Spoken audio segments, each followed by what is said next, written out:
अध्यात्म विश्व विज्ञान यूट्यूब चैनल पर आप सभी भाई बहनों का हार्दिक स्वागत समादर करते हैं। हमारे भारतीय चिंतन के अनेक प्रकार के ग्रंथ संस्कृत में हैं, कुछ पाली में हैं और कुछ क्षेत्रीय भाषाओं में हैं। और भाषा के विषय में हमारा यानी अज्ञान इतना है कि हम अवधी, ब्रज भाषा आदि भाषाओं को नहीं जान पाते। तो संस्कृत को तो बाकायदा पढ़ना पड़ता है और पाठशालाओं में जाकर उसका अभ्यास करना होता है, तो वो हम कब करेंगे। फिर जीवन के अनेक संघर्ष है, अनेक परेशानियां हैं, अनेक आह्वान हैं और साथ ही सहजीवन भी है, रिश्तेदारी है।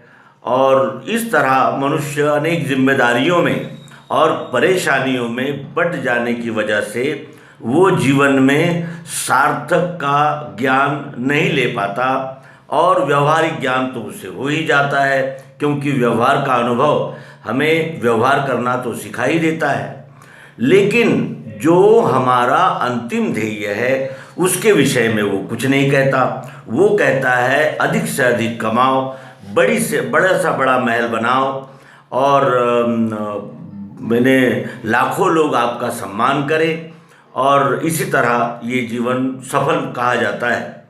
लेकिन वास्तविक अगर जीवन की सफलता कही जाए तो वो यही हो सकती है कि हम जितनी भी सांसें लें उसमें भरपूर संतोष, आनंद, प्रसन्नता हो और निर्भयता हो।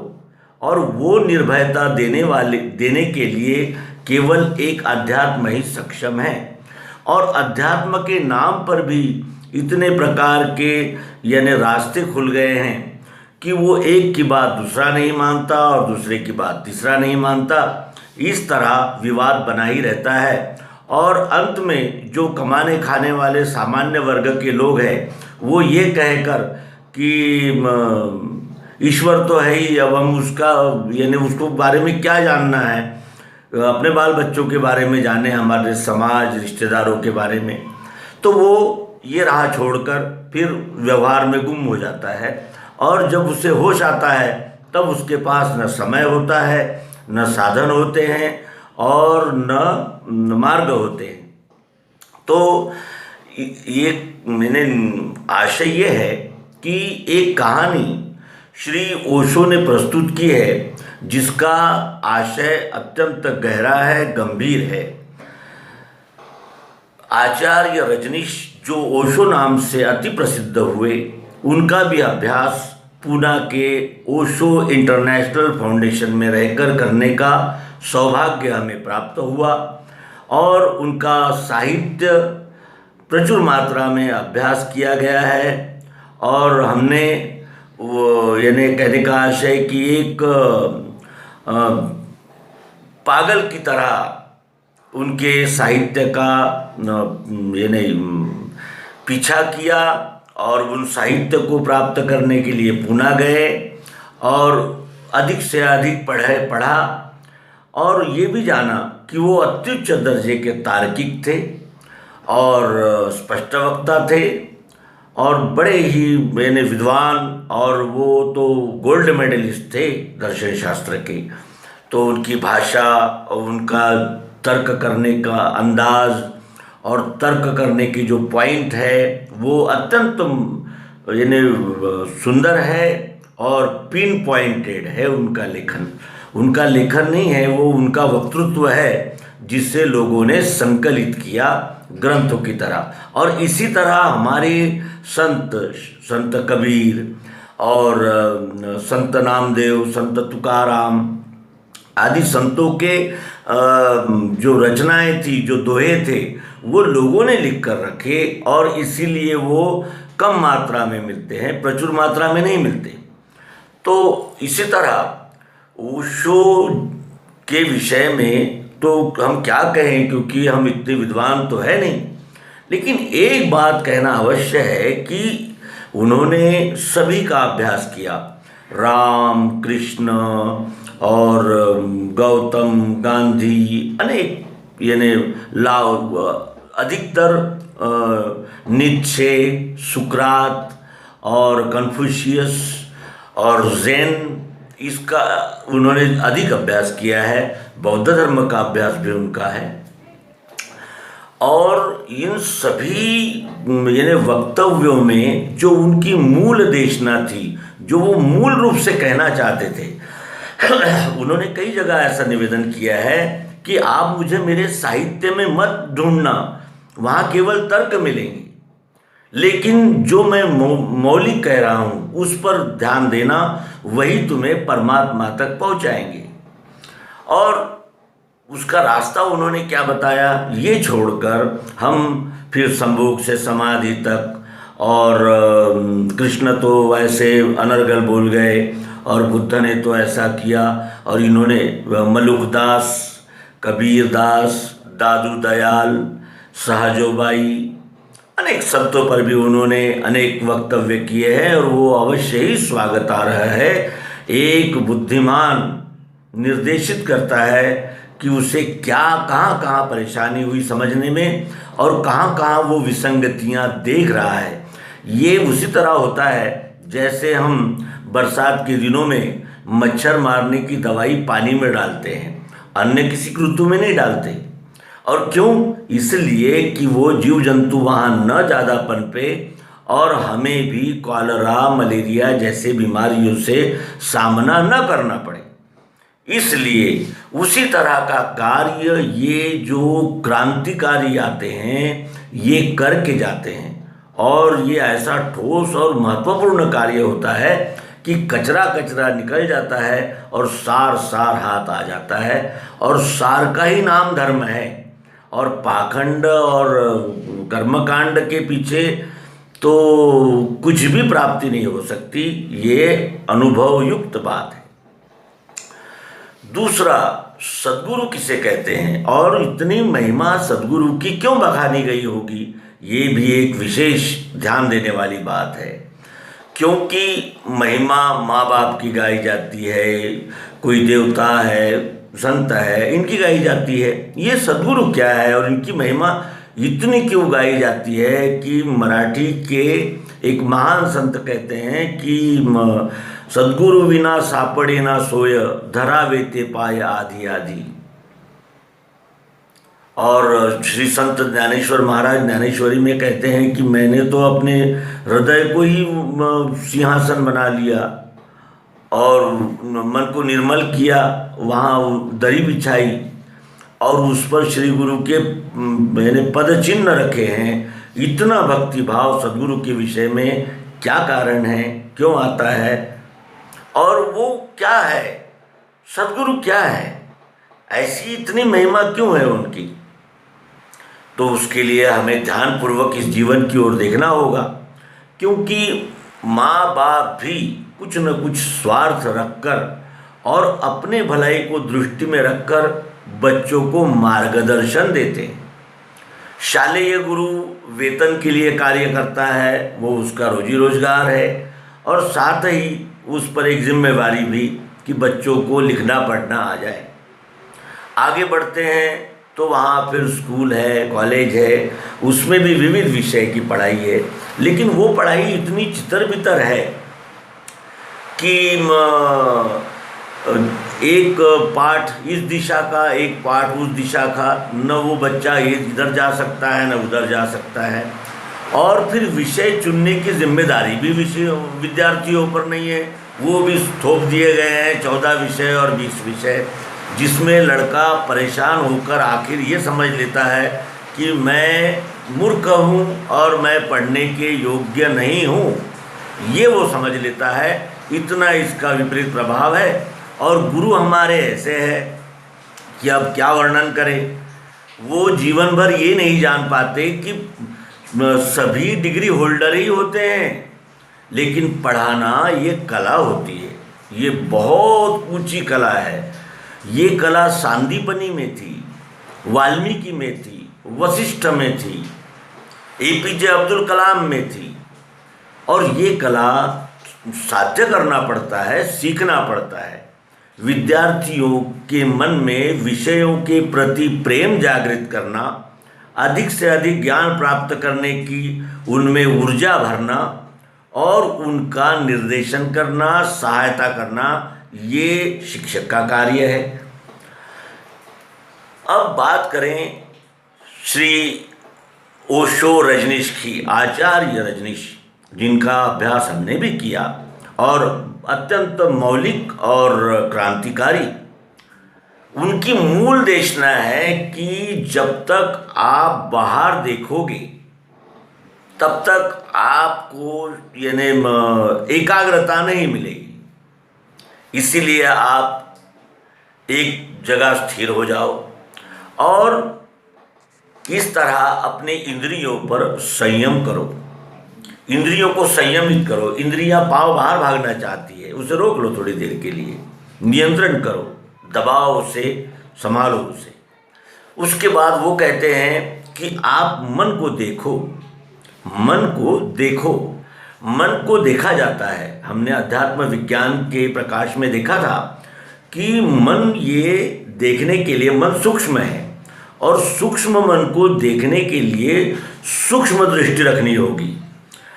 मन क्या है? मन संकल्प विकल्पात्मक कार्य करने वाला एक यंत्र है और वो यंत्र अगर ना हो तो जिस तरह हमारी माताएं बहनें जब चावल रखती है तो कंकड़ निकाल लेती है, तो इस तरह का वो कार्य है, वो तो अत्यंत आवश्यक है।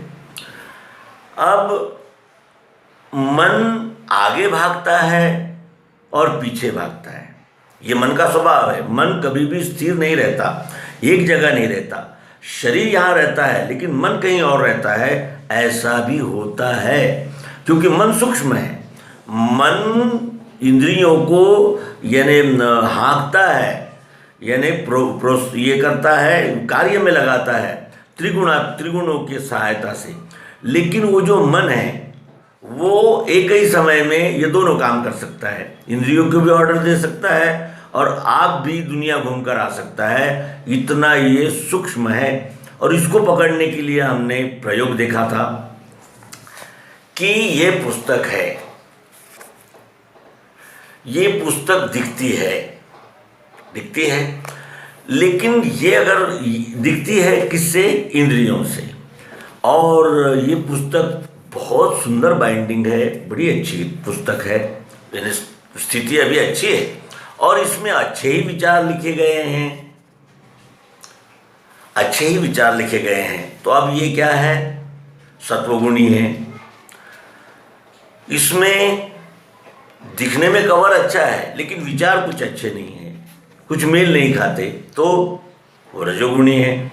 और ये पुस्तक भी जर्जर हो गई है और इसके अंदर में अत्यंत घृणित ऐसी बातें लिखी है जो पढ़ने के नहीं, देखने के भी योग्यता की नहीं है, ये तमोगुणी है। तो इस तरह वो त्रिगुणात्मक मन को वो श्री ओशो कहते हैं कि आप बैठो, क्योंकि आप अहंकार हो, जीवात्मा हो, आप बैठो, एक जगह बैठ जाओ, आराम की मुद्रा में बैठो और जीवात्मा एक जगह बैठे और देखें कि मन कहाँ जा रहा है। क्या वो अतीत में भाग रहा है, क्या वो भविष्य में भाग रहा है, ये देखो। अगर वो अतीत में भागता है तो भी उसे मत रोको, केवल देखना है कहाँ जाता है। और अगर भविष्य में भी जा रहा है तो देखो, उसे रोको नहीं, केवल देखो। और इस तरह मन को भी देखो, इंद्रियों को देखो, मन को देखो। और इसके लिए उन्होंने 118 ध्यान की विधियां स्थापित की और हम जो उनके उत्तराधिकारी है कहिए या अनुगमन करता है, अनुगामी है, अनुयायी है, जो बने हैं, वो केवल उनके यानी वो जो बाह्यावरण जो था, जो अमेरिकन संस्कृति के जो संस्कार ओशो के पंथ पर पड़े, उन्हीं संस्कारों को ओशो की देशना मानकर उन्हीं के ध्यान में लग गए। और जो गाभा था, जो मूल था उसका, जैसे नारियल के खोल के अंदर जो है वो अत्यंत मीठा है और मधुर है, लेकिन हमने उसको नहीं देखा, और कटोरी में ही खुश हो गए।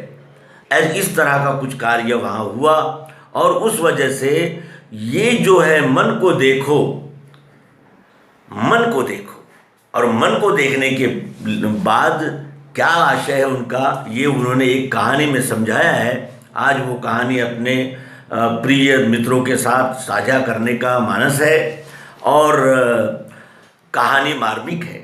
शायद हम बरोबर व्यवस्थित बता न सके, लेकिन कहानी अत्यंत मार्मिक है। एक राजा एक साधु के पास गया। साधु यानी जंगल में रहने वाला एक साधक जो अध्यात्म की कोई विधि सिद्ध कर रहा है, उसके पास वो राजा गया और उस राजा ने कहा कि महाराज, मैं बहुत सारी जगह जा गया हूँ और बहुत सारे साधु संतों की सेवा की है मैंने, लेकिन मेरे प्रश्न का कोई उत्तर देता ही नहीं है। तो अगर आप दे सके तो बहुत अच्छी बात है। तो साधु ने कहा कि आपका प्रश्न क्या है? तो राजा ने कहा कि मुझे ईश्वर से मिलना है, मुझे ईश्वर से मिलना है, और ईश्वर से अगर आप मिला सकते हो तो बताइए महाराज। साधु ने कहा कि महाराज, आप अभी देखना चाहते हो या फिर कभी? तो राजा ने कहा कि फिर कभी क्यों, मैं अभी देखना चाहता हूँ। तो महाराज वो साधु बाबा ने कहा कि ये आप कागज़ लो और ये कलम ले लो और आप इस पे लिखो आप कौन हो, क्योंकि मुझे भगवान ईश्वर को जाके बताना होता है कि ये बंदा या इस नाम का, गांव का, जो भी है उसका डिटेल वो मिलना चाहता है, इसलिए आप अपना विजिटिंग कार्ड तैयार करो, लिखो आप कौन हो। राजा ने लिखा अपना नाम, अपने पिता का नाम, अपने वंश का नाम, अपने कुल का नाम, अपने देश का नाम, अपने सब कुछ लिख लिया उसने। भाषा कौन सी है, लिंग कौन सा है, क्या है, सब लिख लिया और वो लिखकर वो बाबा को दिया। बाबा ने कहा कि अब मुझे ये बताओ कि अगर ये तुम्हारा नाम मैंने अभी बदल दिया तो क्या तुम नहीं रहोगे? तो राजा ने कहा कि वाह, नाम बदल देने से क्या मैं नहीं रहूँगा? मैं तो रहूँगा। तो कहा कि तुम्हारी जात बदल देने से तुम नहीं रहोगे? तो बोला कि हाँ, जात बदल भी जाए तो फिर मैं रहूँगा ही। और क्या तुम शहर बदल दिए तो नहीं रहोगे? बोले रहूँगा। अच्छा, अब मुझे ये बताओ कि ये सब बदल जाने पर भी तुम रहते हो, तो इसका अर्थ ये जो लिखा है आपने, ये झूठ है ना? क्योंकि ये यानी बदल नहीं सकते ना, ये बदल सकते हैं लेकिन आप नहीं बदल सकते, ये सब झूठ है। तो बोला कि हाँ, ये मेरा परिचय नहीं हो सकता। उसके बाद कहा कि महाराज और कुछ लिखिए, क्योंकि मुझे तो परिचय देना होता है ना ईश्वर को, कौन मिलना चाहता है। तो उसने लिखना शुरू किया कि मैं युवा हूँ और मैं राजा हूँ। वो कागज़ लेके गया। साधु ने पूछा कि तुम आज राजा हो, लेकिन कल अगर आक्रमण हो गया और ये राजगद्दी नहीं रही तो क्या तुम नहीं रहोगे? तो बोला कि हाँ, मैं तो रहूँगा। इसका अर्थ ये है कि ये राजा ये भी आपकी पहचान नहीं है? बोला नहीं, तो काट दो इसे। और ये भी पूछा कि आप युवा हो, तो क्या जब बचपन में थे वो तुम नहीं थे, बदल गए हो, या तुम नहीं हो, वो तुम ही हो ना जो बचपन में छोटे से थे? बोला हाँ। तो इसका अर्थ ये है कि बदलते हुए भी तुम वही हो, रूपांतरण बाहरी है। बोला हाँ। तो वो राजा ने पूछा कि महाराज, अब आप बताइए बात क्या, रहस्य क्या है? या आप मुझे बताइए कि ये सब कुछ मेरी नकली पहचान थी, झूठी पहचान थी, जिसमें मैं दीवाना था और अंत में मेरे हाथ में क्या रहा? कुछ भी तो नहीं रहा। तो साधु बाबा ने कहा कि देखो, अगर तुम अपने आप को खोजोगे तो भी ईश्वर की ओर चले जाओगे, ईश्वर को पाने की दिशा में मार्गस्थ हो जाओगे। और अगर तुम ईश्वर को भी देखने जाओगे तो सबसे पहले तुम्हें स्वस्वरूप की जानकारी होना आवश्यक है, क्योंकि जब तक तुम ये नहीं जानते हो कि तुम कौन हो, कहाँ जाना है, तुम्हें कैसे रास्ता मिलेगा और मंजिल मिलेगी। तो इसलिए पहले तुम ये देखो कि तुम हो कौन, और उस अहंकार जीवात्मा की ओर निर्देश किया उस साधु ने कि ये जीवात्मा यदि सत्संगति का सन्मार्ग पकड़े तो उसका मूल प्रश्न जो है, ईश्वर क्या है, ईश्वर कहाँ है, ईश्वर से मिलना है, ये प्रश्न नहीं है। प्रश्न है अपने आप को जानना, पहचानना और अपने मेरे सहित सर्व में जो व्याप्त तत्व है उसका शोध लेना और उसका अनुसरण करना। यही अध्यात्म है, अध्यात्म की शुरुआत यही है। और इस एपिसोड के निमित्त से ओशो रजनीश का उल्लेख करने का सौभाग्य हमें प्राप्त हुआ है। अत्यंत महान व्यक्ति, अत्यंत महान। और उन्होंने ये भी सिद्ध कर दिया कि अमीरी कितनी होती है, अमीरी का क्या यानी आप नाप लगाते हो, जिसके स्वागत के लिए 99 रोल्स रॉयस गाड़ी लग जाती थी। यानी ऐश्वर्य का भी प्रदर्शन, और साथ ही वो उनका जीवन और उनका दर्शन और उनके विचार ये सबके सामने है, कुछ विशेष कहने की आवश्यकता नहीं। लेकिन ओशो को भी हमारी ये मनुष्य इतना गंदा हो गया है कि ये अपने स्वार्थ और अपनी दुकानदारी चलाने के लिए अनेक प्रकार से सुविचारों को कुचलने का ही कार्य करता आया है, और इसी वजह से ये आज इस भयानक खाई में पड़ा हुआ है। जिस सृष्टि में रहता है उसी को प्रदूषित करता है, जिस जल को पीता है उसी को प्रदूषित करता है, जिस हवा में सांसें लेता है उसी हवा में कोविड-19 जैसे भयानक विषाणु छोड़ देता है।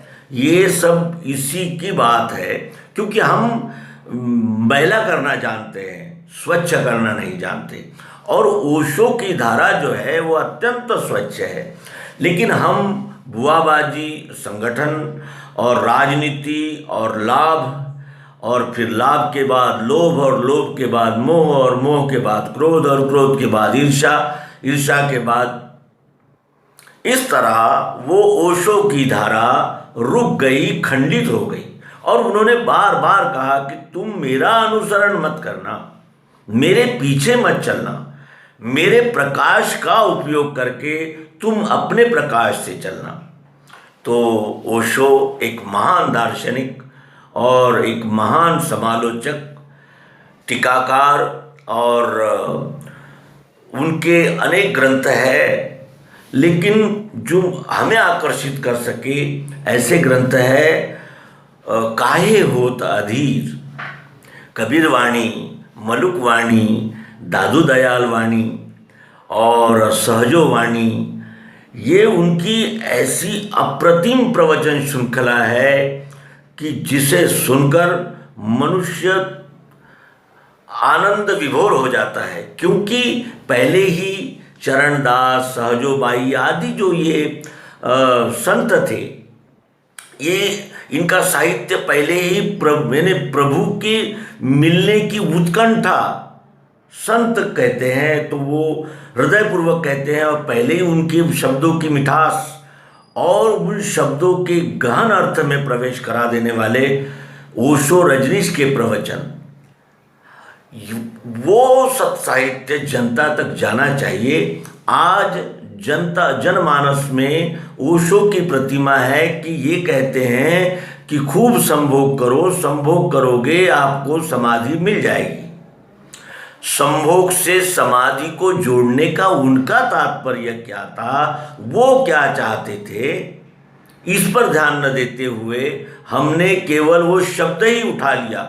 और ये भारतीय जनमानस जो है ये शुरू से ही इतना यानी मूर्ख समाज है कि ये अनुकरण प्रिय समाज है। थोड़े दिन लड़का अमेरिका में पढ़कर आया कि उसकी चाल ढाली बदल जाती है, उसके विचार भी बदल जाते हैं, और वो मांस खाने लग जाता है और गालियां बकने लग जाता है अंग्रेजी में। तो कहने का आशय यह है कि ये पहले ही हिंदू समाज रीति रिवाज, परंपराएं, कुलाभिमान, जातीयाभिमान इसमें बटा हुआ, और उसमें भी ये आफत कि संभोग। और संभोग तो हमारे भारतीयों का यानी बड़ा विचित्र है। सद्गुरु भगवान कहते हैं, आहार निद्रा भय मैथुन यह धर्म सभी को भाते हैं, दिन कैसे बीते जाते हैं। आहार निद्रा भय और मैथुन ये तो जीवन के हिस्से हैं, ये तो प्राकृतिक है और इसका एक पर्पज है, एक उपयोग है, एक आवश्यकता है। क्या हमें नाक की आवश्यकता नहीं है? क्या हमें कान की आवश्यकता नहीं है? लेकिन ये इस पर जो ओशो कहते हैं उस पर हम ध्यान नहीं देते, और ओशो इतना मौलिक और पिन पॉइंट मार्गदर्शन करते हैं कि अत्यंत मौलिक।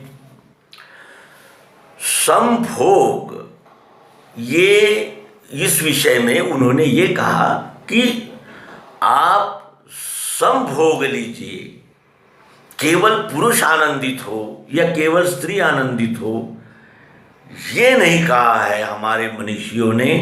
वात्स्यायन आदि हमारे जो अनेक प्रकार के यानी जिसे कहा जाएगा कि प्रजनन विशेषज्ञ जो ऋषि मुनि हुए हैं, उन्होंने इसके विषय में विस्तार से चिंतन किया, और उसमें का जो तर्क निकाल कर लाए वो ये था कि संभोग ये फिजिकल क्रिया है, जब उससे मन जुड़ जाता है तो वो मनोशारीरिक क्रिया हो जाती है। और हम भी देखते हैं कि इंद्रियां और मन निर्देशित करता है इंद्रियों को, तो वो इंद्रियां मन रूप ही हो जाती है और मन भी इंद्रिय रूप ही हो जाता है, क्योंकि मन भी छठवां इंद्रिय है। और इसलिए वो मनोशारीरिक क्रिया होने से उसका इफेक्ट भी ओशो कहते हैं कि इससे क्या होता है, मनोशारीरिक क्रिया बन जाने से क्या होता है, तो तुम भले ही शारीरिक अक्षम हो, शरीर से आप यौन का रति क्रीड़ा करने के अनुकूल नहीं हो और असफल हो या योग्य नहीं हो, तो भी मन में काम वासनाएं रह सकती है, क्योंकि मनोशारीरिक हुआ है। और अगर मन को जागृत रख के अगर शरीर का उपयोग करते हुए इस क्रिया को करो, तो आपको ध्यान में आता है कि ये केवल प्रजोत्पादन के लिए ही निर्माण हुई क्रिया थी, जिसका आकर्षण हम मानव जाति ने इतना बढ़ा दिया। ऋतु आने पर ही प्राणी संभोग करते हैं, ये विदित है, और इसमें कोई वो अपना विचार नहीं बदलते, उनका एक नियम तय है। लेकिन ये मानव ही ऐसा है कि क्या क्या हो रहा है अखबार तो हम पढ़ते ही हैं। तो कहने का आशय है कि मनोशारीरिक क्रिया यानी मन और इंद्रियों का संगम हो जाने से उस क्रिया में आनंद भी नहीं आता, क्योंकि मन कहीं और होता है और शरीर कहीं और होता है। तो इस तरह वो केवल आर्गाज्म की एक पिटी पिटाई लकीर ही हो जाती है, उसमें समभोग नहीं होता, ऐसा उनका कहना है। ये बात हम कितनी प्रचारित कर सके हैं, ओशो के जो शिष्य हैं इन बातों को कितना आज तक प्रचारित कर सके हैं, वो भी इसका उत्तर नहीं दे पाए। इसलिए नहीं दे पाते कि केवल गेरुआ वस्त्र धारण कर लेना, कथिया वस्त्र धारण कर लेना, बड़ी बड़ी मालाएं पहन लेना, गले में ओशो का लॉकेट लगा लेना, बाल बढ़ाना और इंग्लिश बोलना, ये ओशो रजनीश नहीं है। ओशो रजनीश की लगभग 600 से ज़्यादा पुस्तकें हैं और उनके विचार इतने क्रांतिकारी है कि एक एक उनके विचारों पर हजारों किताबें बन सकती हैं। जो भी संत महात्मा महान विभूतियाँ आई, हमने उनके उस मूल प्रश्न पर ही धूल डाल दी, ढांक दिया और उनके नाम पर मत पंथ संप्रदाय पाखंड चलाने लगे। आज संतों को भी हमने जातियों में बांट दिया। अब इसके आगे और बहुत विवरण हो सकता है, लेकिन मूल प्रश्न यही है कि क्या हम ओशो को यथार्थ रूप से जन जन तक पहुंचा सके हैं। अगर हम नहीं जनता तक पहुंचा सके हैं तो निश्चित है कि इसके विषय में अनर्गल प्रलाप होते ही रहेंगे।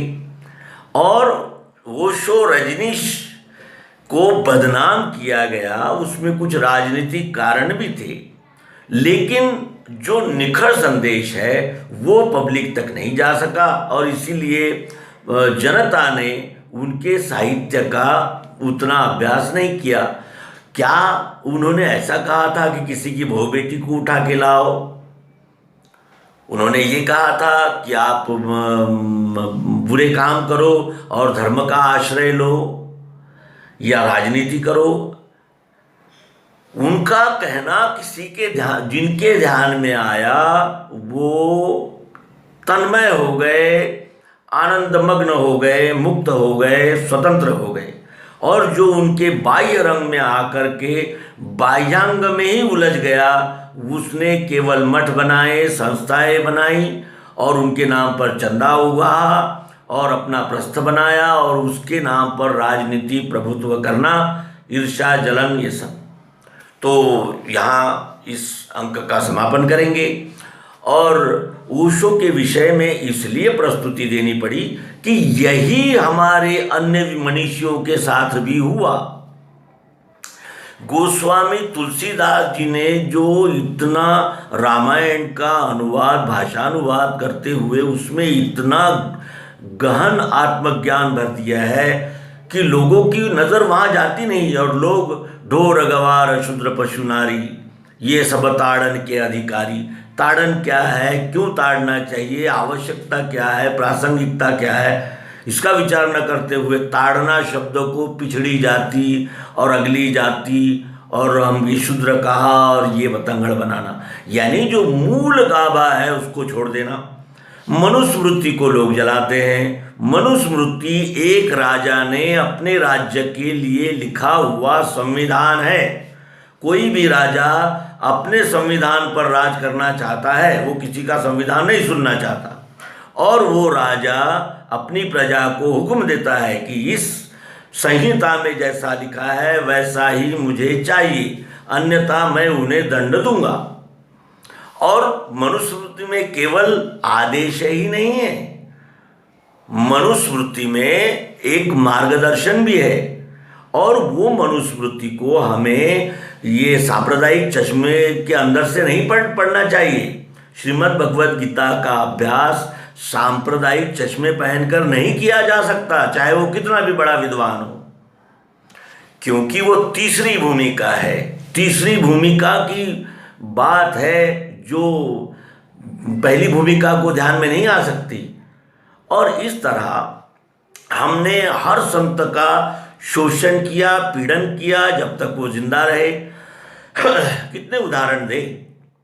श्री संत ज्ञानेश्वर महाराज अपने भाइयों बहन के साथ में भिक्षा मांगने जाते थे तो लोग उन्हें पत्थर मारते थे और वो ज्ञानेश्वरी, भावार्थ दीपिका और हरिपाठ जैसे और अमृतानुभव जैसे अनमोल ग्रंथ दे गए। ये समाज शुरू से ऐसा ही है और ये समाज सत्य को पाखंड बनाने में बड़ा ही एक्सपर्ट है, माहिर है और इसके वजह से ये आत्मकल्याण नहीं हो पाता। हम भी भीड़ के साथ चलने लगते हैं और भीड़ जहाँ ले जाती है वो श्मशान नहीं होता है। भीड़ कहीं नहीं ले जाती, भीड़ केवल श्मशान तक ले जाती है। और सत्संगति, संतों का मेला मनुष्य को इस यानी भय के सागर से पार करके निर्भय कर देता है। तो मूल प्रश्न यही है कि सद्गुरु कौन है? सद्गुरु कौन है? सद्गुरु वो है जो हमें यानी गंदगी में जाने से पहले ही मोड़ दे, वो गुरु है। और गुरु सदैव अनुभव बताते हैं। जो पुस्तकों की बात बताते हैं वो गुरु है और जो अनुभव की और परम कल्याण की और अंतिम साध्य की बात करते हैं वो सद्गुरु होते हैं। और इसीलिए अखंड मंडलाकारं व्याप्तं येन चराचरं तत्पदं दर्शितं येन तस्मै श्री गुरुवे नमः। अज्ञानान्धस्य लोकस्य ज्ञानाञ्जनशलाकया चक्षुरुन्मीलितं येन तस्मै श्री गुरुवे नमः। ओम शांति।